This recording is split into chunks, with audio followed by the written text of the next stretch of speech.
दोस्तों आज की कहानी जो एक्सप्लेन करने जा रहे हैं उसका नाम है द हिडन। कहानी शुरू होती है 3 लोगों की फैमिली से, जिसमें हम रे, उसकी वाइफ क्ले और उसकी बेटी जोई को देखते हैं।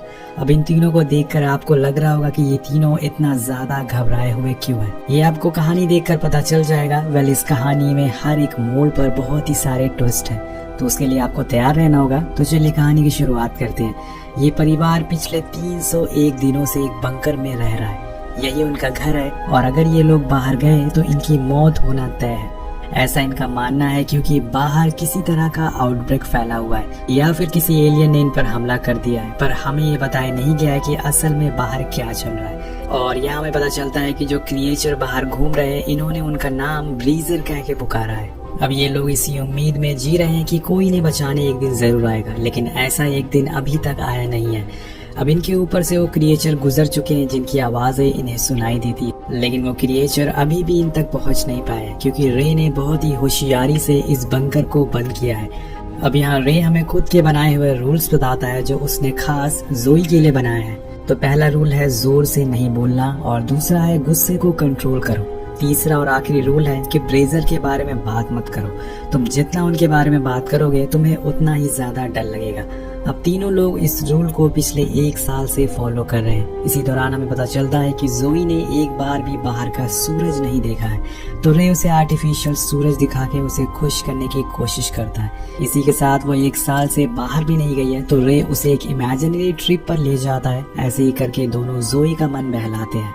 वो उसकी आंखें बंद कर उसको ट्रिप पर ले जाता है ताकि थोड़ी देर के लिए उसे थोड़ी राहत मिल सके। अब रे उसे हर दिन कुछ न कुछ नई बातें बताता है जो वो अपने बचपन में किया करता था, जिससे जोई को लगे कि बंकर में रहकर भी बहुत सारे काम कर सकती है। अब यहाँ हमें पता चलता है कि उनके पास बहुत दिनों का खाना स्टोर है, पर ये इंसानों का नहीं बल्कि कैट्स का खाना है जो कि ये खा रहे हैं। अब इनके पास एक हैंडपंप भी है जिसमें से ये पानी पीते हैं। अब एक दिन खाना खाते टाइम जोई कहती है कि उसे अब ये खाना नहीं खाना, वही की खाना खा कर बोर हो चुकी है। तो रे उसे बहुत ही प्यार से समझाता है कि हमें खाना मिल रहा है, यही बहुत बड़ी बात है, वरना औरों को तो ये भी नसीब नहीं होता। अब यहाँ वो उसे ये भी बता देता है कि अब हम बस 3 ही लोग बचे हैं, बाहर कोई भी जिंदा नहीं है, और हमें गॉड का थैंकफुल होना चाहिए कि हमें इतनी दिनों तक सरवाइव कर पाए। अब जोई बहुत ही समझदार बच्ची होती है, इसलिए वो बिना कुछ बोले ही खाना खा लेती है। पर उन्हें पता चलता है कि कैन में तो होल हुआ है, पर ये किया किसने? मतलब इन लोगों का खाना कोई चुरा रहा है। पर यहाँ तो इन 3 लोगों के अलावा कोई और है ही नहीं। तो क्ले के दिमाग में आता है कि जरूर ये किसी चूहे का काम होगा, उन्हें फौरन उसे ढूंढना पड़ेगा, वरना ये उनके पूरे खाने को बर्बाद कर देगा। वहीं रे सोने चला जाता है क्योंकि रात को उसको पहरेदारी देनी है ताकि कोई मुसीबत ना आए। दूसरी तरफ जो एक पेरिस्कोप की मदद से बाहर का नजारा देख रही होती है, जहाँ पे उसे अपना स्कूल दिखता है जो बंकर से थोड़ी ही दूर पर था। पर उस स्कूल की हालत बहुत ही ज्यादा खराब हो चुकी थी, और तभी अचानक से एक क्रो उसे डरा देता है। अब इसी तरह से इनके दिन कटते रहते हैं, और एक दिन जोई अपनी माँ से पूछती है ब्रेजर उनसे नफरत करते हैं, तो वो उसे समझाती है कि ऐसा नहीं है बेटी, असल में वो हमसे अलग है। जैसे हम उनसे डरते हैं शायद वो भी हमसे डरते हैं। अब वो दोनों बात ही कर रहे होते हैं कि उन्हें वो चूहा दिख जाता है, तो क्ले फौरन रे को उठाती है और यहाँ पूरी फैमिली उस चूहे को मारने में लग जाती है। पर ये इतना आसान होता नहीं है। उसे पकड़ने के चक्कर में बहुत सी चीजें गिर जाती है, जिससे काफी आवाज भी होती है, पर आखिर में रे जैसे तैसे करके उसे मार देता है। अब यहाँ हो जाती है बहुत ही बड़ी दिक्कत। उस चूहे की वजह से उनका लालटेन जो होता है वो गिर जाता है, जिससे उनके बंकर में आग लग जाती है, जो देखते ही देखते इतनी बड़ी हो जाती है कि उसे बुझा पाना बहुत ही मुश्किल हो जाता है। लेकिन पूरी फैमिली जैसे भी करके उसे बुझा लेती है।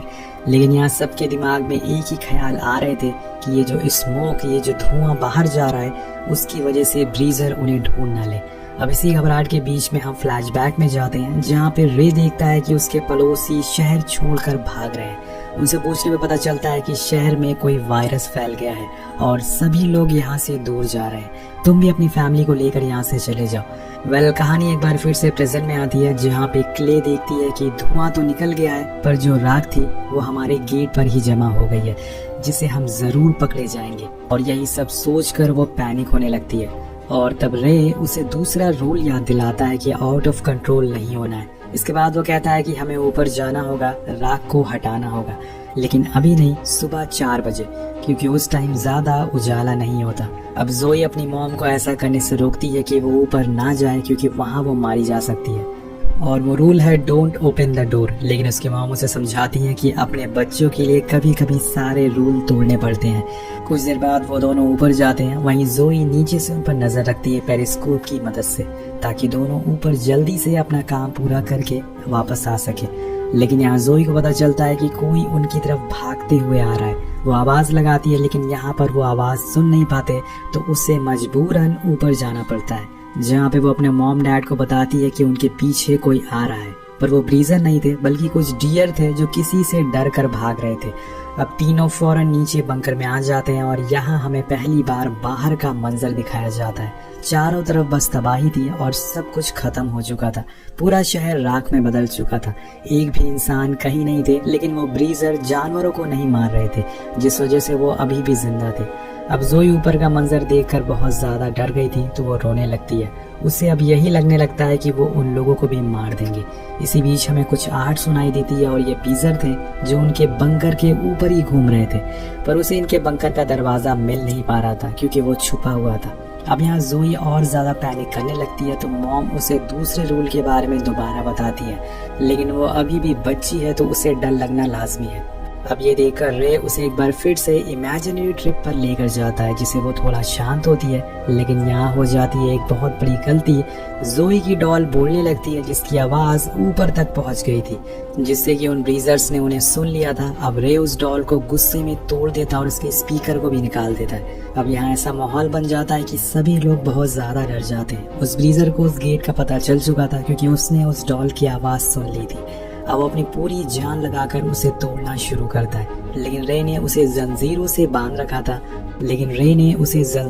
बांध कर रखा हुआ था। अब यहाँ नीचे अब कोई भी रूल फॉलो नहीं किया जा रहा था, क्योंकि जब डर की बात आती है तो कुछ भी याद नहीं रहता। और आखिर में वो गेट टूट ही जाता है, जिसे हम उन ब्रीजर्स को पहली बार ही देख पाते हैं। लेकिन मौका रहते हुए रे गेट को बंद कर देता है और उसमें रॉड घुसा देता है, जिससे कि एक बार फिर से वो पूरी तरह से सील हो जाता है। और वो दोनों कुछ देर के लिए शांत वहीं बैठ जाते हैं। तो जोई बोलती है कि वो जा क्यों नहीं रहे, तो रे कहता है कि वो बाकियों को लेकर आ रहे हैं ताकि साथ में हमला कर सकें। और तभी हमें उनके पैरों की आवाज सुनाई देती है, जिससे सारे रखे हुए सामान हिलने लगते हैं। और यहाँ में एक बार फिर से फ्लैशबैक दिखाया जाता है, जिसमें टाउन के लोग वापस टाउन में आ रहे थे, जिसे देखकर रे घबरा जाता है। पर आगे जाके उन्हें पता चलता है कि मिलिट्री ने उन्हें इस टाउन में क्वारंटीन कर दिया है ताकि ये वायरस बाहर ना जाए। और तभी रे देखता है कि वहाँ की चट्टानें कांपने लगती है। और इसी के साथ हम प्रेजेंट में आते हैं। अब बंकर के गेट को एक ब्रीजर तोड़ नहीं पाएगा, पर अगर झुंड में हुए तो ये गेट उनके सामने कुछ नहीं है। और यहाँ पर ऐसा ही कुछ होता है, उनका झुंड गेट को तोड़ देता है और अंदर घुस जाता है। लेकिन तभी क्ले गेट पर आग लगा देती है, जिससे कि उन्हें वहाँ से भागने का थोड़ा टाइम मिल पाता है। वो तीनों एयर वेंटिलेशन से बाहर आ जाते हैं, लेकिन रे का साइज बड़ा था, जिस वजह से वो अंदर ही अटक जाता है। और अगर उसे फैमिली के पास जाना है तो उसे कुछ न कुछ करना ही पड़ेगा। वो अपना एक कंधा तोड़ देता है जिससे कि वो बाहर आ सके, लेकिन वो फिर भी बाहर नहीं आ पाता, जिसके कुछ देर बाद हमें चिल्लाने की आवाज आती है, यानी कि रे की अंदर ही मौत हो गई है। अब जोई अपने डैड को ऐसी हालत में छोड़कर नहीं जाना चाहती थी। वो चिल्लाती है और फिर से उस बंकर में जाने लगती है, पर क्ले उसे लेके वहाँ से भाग जाती है। लेकिन थोड़ी देर बाद वो खुद को वहीं खड़ी हुई पाती है जहाँ से ये सब शुरू हुआ था। इसी बीच इनके ऊपर एक हेलीकॉप्टर आता है। अब आपको लग रहा होगा कि ये लोग इन्हें बचाने आए हैं, लेकिन इस कहानी में ऐसे कुछ ट्विस्ट आने वाले हैं जो आप सोच भी नहीं सकते। अब हेलीकॉप्टर में से एक ट्रैप आता है जिसमें दोनों को कैद कर लिया जाता है। और फिर यहाँ हम पहली बार ब्रीजर को देखते हैं, जो असल में सोल्जर थे, ना कि कोई क्रिएचर थे। वो उन्हें एक सीरम इंजेक्ट करते हैं और अपने साथ ले जाते हैं। अब आप लोग सोच रहे होंगे कि ये सोल्जर से क्यों भाग रहे थे, तो इसके लिए हमें फ्लैशबैक में जाना पड़ेगा, जब पूरे टाउन को आर्मी ने क्वारंटीन कर दिया था। लेकिन उनका वायरस से लड़ने का कुछ अलग ही तरीका होता है। उन्होंने इस पूरे टाउन को बॉम्ब से उड़ा दिया और वो लोगों के सामने, और फिर एक एक करके चुनकर सभी को मारने लगे ताकि ये वायरस बाहर ना जा सके और गवर्नमेंट की बेइज्जती ना हो पाए।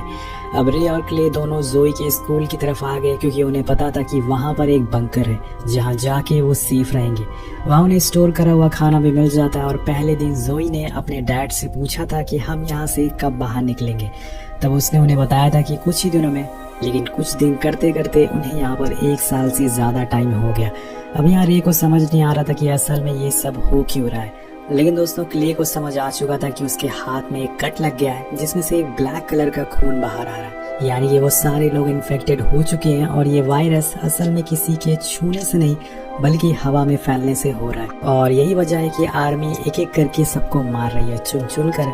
अब इसके बाद कहानी प्रेजेंट में आती है, जहाँ पे सोल्जर को हम क्लोज से देख पाते हैं। उन्होंने ब्रीथर मास्क पहन रखे थे जिससे वो इन्फेक्ट नहीं हो पाते। और उन्हीं में से एक सोल्जर जोई की जैकेट पर उसका नाम देखता है। वो शायद उसे पहचानता था पर वो कुछ नहीं कर सकता था। वो सभी उसको मारने के लिए अपनी बंदूक आगे करते हैं। तभी हम देखते हैं कि क्ले को कुछ होने लगता है, उसकी स्किन ब्लैक होने लगती है और वो बार बार सोल्जर से कह रही थी कि उसकी बेटी से सबको मारने लगता है किसी ज़ॉम्बी की तरह। और ये कोई और नहीं बल्कि रे होता है, जो कि जिंदा है लेकिन वो इन्फेक्टेड हो चुका है। उसमें अब इंसानों से ज़्यादा ताकत आ चुकी है। पूरे टाउन के लोग शुरू से ही इन्फेक्टेड हो चुके थे और जैसे ही इन लोगों को गुस्सा आता है ये अपना कंट्रोल खो देते हैं और ये वायरस बाहर आ जाता है। इसी वजह से रे अपनी बेटी को रूल नंबर 2 समझा रहा था कि अपना कंट्रोल नहीं खोना है चाहे कुछ भी हो जाए। और कुछ इस तरह से ये वायरस काम करता है जिसका कोई इलाज नहीं है और यही वजह है कि गवर्नमेंट इन लोगों को मार रही है। वहीं रे को एक सोल्जर गोली मारकर गिरा देता है जिसके बाद वो एक आम इंसान में बदल जाता है। पर अब तो बहुत देर हो चुकी है ये, और रे की ऐसी हालत देखकर क्ले खुद पर काबू नहीं कर पाती है और वो भी एक एक करके सारे सोल्जर को मारने लगती है। लेकिन कुछ ही देर में उसे काबू कर लिया जाता है। लेकिन अब वही जोई भी ज़ॉम्बी बन चुकी है, यानी कि पूरा परिवार ही अब इन्फेक्टेड हो चुका है। जोई एक सोल्जर का मास्क हटा देती है जिससे कि वो भी इन्फेक्टेड हो जाता है और यहाँ हम देखते हैं कि वो अब अपनी माँ पर ही हमला कर देती है। लेकिन क्ले ने खुद पर कंट्रोल कर लिया था जिससे वो नॉर्मल हो चुकी थी। और तभी वो जोई को दूसरा रूल याद दिलाती है, यानी कि खुद के गुस्से पे कंट्रोल करना, जिसके बाद वो भी उसी की तरह नॉर्मल हो जाती है। अब इसके बाद दोनों रे के पास जाते हैं जिसे सोल्जर ने गोलियों से छन्नी कर डाला था। जोई अपनी डैड की ऐसी हालत देखकर रोने लगती है पर रे उसे एक आखिरी ट्रिप पर लेके जाता है जिसके कुछ ही पल बाद वो उसके सामने ही दम तोड़ देता है। अब उन दोनों के लिए ये समय बहुत ही खराब था पर अभी भी उन्हें खुद की जान बचानी है क्योंकि एक दूसरा हेलीकॉप्टर उनकी तरफ आने वाला है। वो दोनों फौरन भागते हुए एक सीवर सिस्टम में चले जाते हैं जहाँ पे कोई इनकी तरफ बढ़ रहा होता है और ये था उनका पड़ोसी जो इन्हें अपने साथ दूसरी जगह लेकर जाता है जहाँ पर और भी लोग मौजूद थे, यानी कि अभी भी लोग जिंदा हैं और शायद आगे भी जिंदा रहेंगे। अब दोनों अंदर जाने लगते हैं तब जोई को सनलाइट दिखती है और वो कहती है कि मॉम आज 300 दिन हो गए और इतनी दिनों बाद वो सनलाइट को देख रही है। तभी हम जोई की मॉम को देखते हैं जिसकी आंखें बदलने लगती है, मतलब ये लोग सूरज की रोशनी में नहीं जा सकते, हो सकता है कि वो इनके लिए खतरनाक हो। अब दोनों अंदर चले जाते हैं और उसी अंधेरे के साथ ये कहानी ही खत्म हो जाती है। तो गाइस शुरुआत से हम जिसे एलियन समझ रहे थे वो एक्चुअल में सोल्जर थे जो इन्हें मारना चाहते थे और असली वायरस इनकी बॉडी के अंदर था जो गुस्सा होते ही बाहर आ जाता है। वेल गाइस हो सकता है कि इस कहानी का नेक्स्ट पार्ट भी आए और हमें इस वायरस के बारे में और चीजें पता लग सके। तो आपको ये कहानी कैसी लगी नीचे कमेंट करके जरूर बताएगा। मिलते हैं आपसे अगली वीडियो में। Thank you so much watching.